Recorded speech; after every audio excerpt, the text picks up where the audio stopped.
देवीला जाब विचारलास ना? अगं पण तिची माया तुला कळत नाहीये.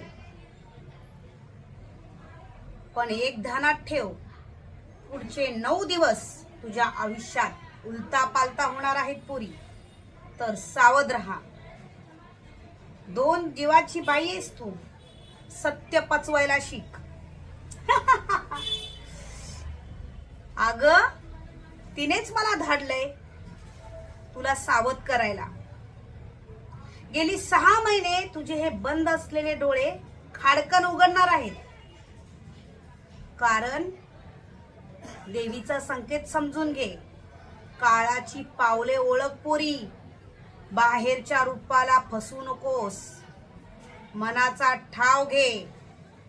आता वेळ फार कमी राहिलाय. तर लगाम आता तुझ्या हातात घे. ये मळवड भरते. देवी आई तुझं रक्षण करो. देवी आईच्या नावानं चांग भलं. देवी आईचा उध उध